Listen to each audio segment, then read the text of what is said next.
વડાપ્રધાન નરેન્દ્ર મોદી દ્વારા ગરીબોને ઘરનું ઘર મળી રહે તે માટે પ્રધાનમંત્રી આવાસ યોજના અમલમાં મૂકી છે અને આ આવાસ યોજના થકી ગરીબોને મકાનની સહાય મળે તે માટે સરકાર દ્વારા લાખો કરોડોની ગ્રાન્ટ ફાળવવામાં આવે છે, પરંતુ બનાસકાંઠા જિલ્લાના અમીરગઢ તાલુકાના જેથી ગ્રુપ ગ્રામ પંચાયતના તલાટી દ્વારા પ્રધાનમંત્રી આવાસ યોજનાના સર્વેમાં અને સહાયની લાલચ આપી લોકો જોડેથી મોટા પ્રમાણમાં રૂપિયા ઉઘરાવવાના અને લોકોએ ગંભીર આક્ષેપો કર્યા છે।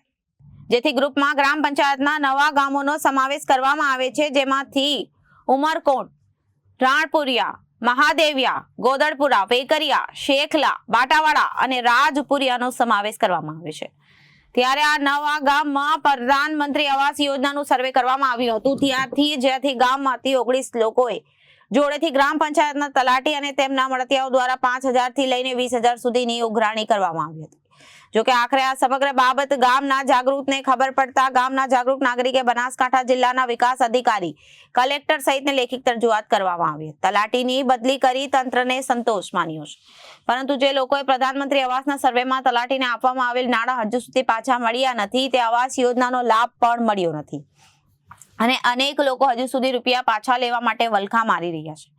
ત્યારે બીજી બાજુ અનેક લોકોને તલાટીના મળતિયાઓ દ્વારા લીધેલા નાણાં અંદરખાને પરત પણ આપવામાં આવ્યા છે।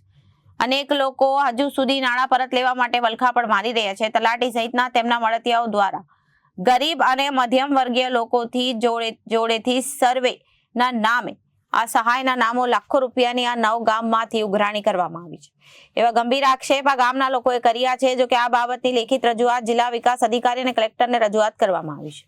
જોકે રજૂઆતના પગલે તંત્રએ તલાટીની બદલી કરી સંતોષ માન્યો। તમામ બાબતને લઈને તાલુકા વિકાસ અધિકારીની કામગીરી સામે પણ આંગળી સીંધાઈ રહી છે। રિપોર્ટર ભરત પટેલ, જનાદેશ ન્યૂઝ, બનાસકાંઠા।